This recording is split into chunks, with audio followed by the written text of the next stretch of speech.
हामिद, बड़ी clearly prime minister ने कहा, और जो लामिया है उसमें तो ये भी कहा है कि अब बस लफाजी का वक्त ख़त्म हो गया, कश्मीर के हवाले से भी और इसके हवाले से। देखिए, ये दो इश्यूज हैं, कश्मीर और फ़लस्तीन, जिस पर के आपको लॉबिंग की ज़रूरत नहीं है ईरान के साथ, बल्कि Iran is part of Pakistan lobbying.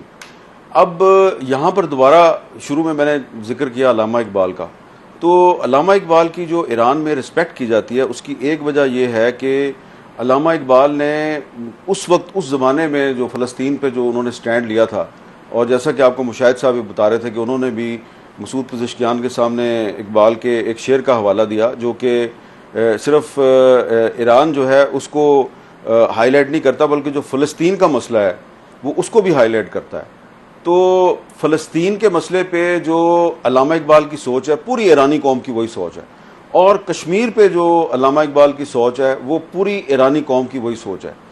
तो इसीलिए देखें, आज जो जॉइंट प्रेस कॉन्फ्रेंस हुई थी ईरान के सदर की और पाकिस्तान के वज़ीर आज़म की, तो उसमें जो ईरानियन प्रेसिडेंट है उन्होंने अल्लामा इकबाल का शेर पढ़ा, और हमारे प्राइम मिनिस्टर शहबाज शरीफ साहब जो हैं उन्होंने सादी शिराजी साहब का एक फ़ारसी का शेर पढ़ा, जिसका उर्दू तर्जमा जो है वो ये है कि दोस्त वही होता है जो मुश्किल वक्त में साथ दे, खुशहाली में तो सब साथ होते हैं, असल दोस्ती और भाईचारा उसी वक्त साबित होता है जब हालात ख़राब हों, गुर्बत हो या परेशानी, तब जो साथ दे वही हकीकी दोस्त होता है।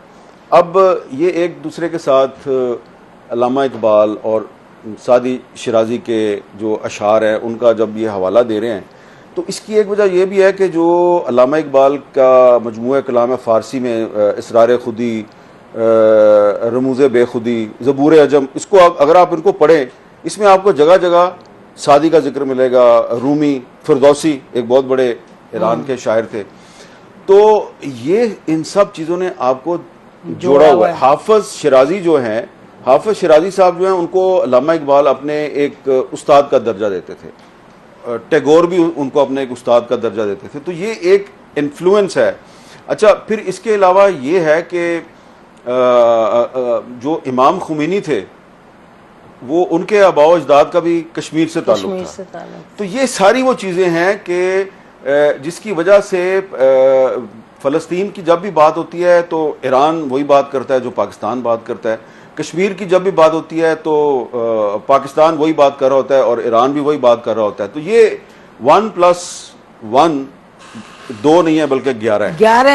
ये हामिद, मुझे याद है कि जब बात इस पर हुई तो ईरानी जो सफ़ीर से, तो उन्होंने मुझे ये कहा, ये देखें किस इंतहा की इनको सपोर्ट महसूस हुई पाकिस्तान से। हिज वर्ड्स वर कि जब IAEA में पाकिस्तान के बोले हैं सफ़ीर, और जब यूनाइटेड नेशन सिक्योरिटी काउंसिल में बोले हैं, तो हिज वर्ड्स वर कि हमें लगा कि वो ईरान के सफ़ीर बोल रहे हैं। तो ये जो कुर्बतें हैं, ये जो करीबियाँ हैं, और ये एक मुत्तहद जो पोजीशन है, मेरा ख्याल है बड़ी पावरफुल चीज़ है। लेकिन गड़बड़ भी हो जाती है ताल्लुकात में, लेकिन गड़बड़ हो के फिर बड़ी तेज़ी से बेहतरी भी आ जाती है।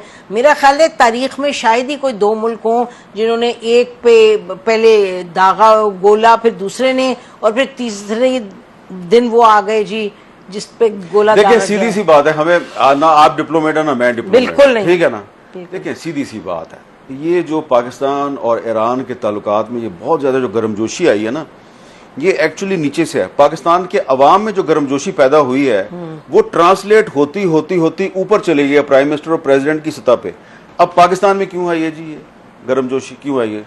सीधी सी बात है, हमें पब्लिक जो है जुबाने खल्क निकारा है खुदा after a very long time, जब इजराइल जो है वो गजा में कत्लेआम कर रहा है, बच्चों को और औरतों को कत्ल कर रहा है, तो ईरान ने इजराइल का जो गरूर है उसको खाक में बुलाया, और पहली दफा तिल अबीब और हैफा और जो दूसरे शहर है वहां पर उनके रॉकेट जो है वो जब गिरे और वहां पर जो तबाही हुई, तो पाकिस्तानी कौम के चेहरे खुशी से खिलखिला उठे। इसलिए नहीं कि हम डिस्ट्रक्शन चाहते हैं, इसलिए कि आपने जो गजा में जो आपने जेनोसाइड किया, कत्लेआम किया, और कर रहे हैं, और उस पर अमेरिका आपके साथ है और बहुत सी जो ताकतें हैं इंक्लूडिंग इंडिया वो आपके साथ है। और जब इंडिया ने पाकिस्तान पर हमला किया तो इजराइल के ड्रोन उन्होंने हमारे खिलाफ इस्तेमाल किए। तो अब तो जो इजराइल है वो उसको पाकिस्तानी डायरेक्ट अपना दुश्मन समझते हैं, पहले भी समझते और थे। अरब दुनिया पाकिस्तान को इतने प्यार मोहब्बत और इज्जत से देख रही है, मजबूरी में देख रहे हैं ना। अरब की कुछ दुनिया। जो अरब ममालिक हैं उन्होंने इस इंडिया पाकिस्तान लड़ाई में और फिर इजराइल और ईरान की लड़ाई में जो रोल प्ले किया है, in the wrong side.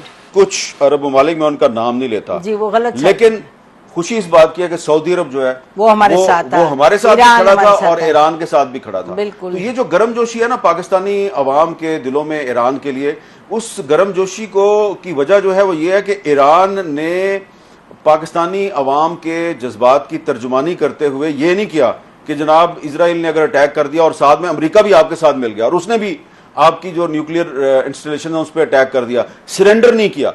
Surrender Israel ने किया है। और ट्रंप जो है उसने इजराइल को एक फेस सेविंग देने की नाकाम कोशिश की है, लेकिन इसके बावजूद जो ईरान ने किया है उस पर पाकिस्तानी अवाम बहुत खुश है। अवाम खुश है और मेरा ख्याल है आखिर में जाके जो हुकूमत है उसको भी पॉलिसी और स्ट्रेटेजिक लेवल पे समझ आ रही है कि ये हो नहीं सकता कि इजराइल को खुली छुट्टी मिले। देखें ना, ये बड़ी जबरदस्त बात है कि अमेरिका के साथ हाँ बात कर रहे हैं, इतनी गहरी गुफ्तगू में, लेकिन आपने अपने किसी प्रिंसिपल पोजीशन को तो नहीं बदला ना हमें, ये बड़ा इंपॉर्टेंट है। और मुझे पता है आपका प्रोग्राम खत्म हो रहा है, लेकिन यहाँ पर मैं आज जरूर याद करूंगा डॉक्टर AQ खान को।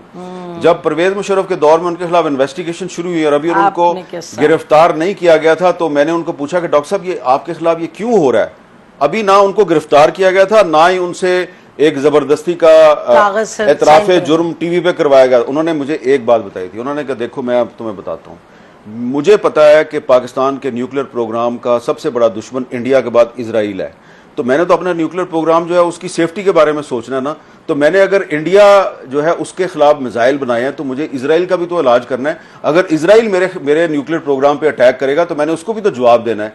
तो मैंने एक लॉन्ग रेंज का न्यूक्लियर प्रोग्राम शुरू किया है और मेरे उस न्यूक्लियर प्रोग्राम के फंड्स बंद किए गए और मुझे बुलाकर ऐसे ऐसे करके कहा गया है कि तुम हमारी इजराइल से लड़ाई कराना चाहते हो। तो मैंने उनको कहा कि मैं नहीं लड़ाई करवाना चाहता। उन्होंने 3-4 दफा आपकी न्यूक्लियर इंस्टॉलेशंस पे अटैक करने की कोशिश की है। मैं तो एक डेटरेंट के तौर पे एक मिसाइल प्रोग्राम बना रहा हूं, उस पर हमने अपने उस हीरो को एक विलन बनाने की कोशिश की, लेकिन जिस आदमी ने ये विलन बनाने की कोशिश की वो खुद विलन बन गया।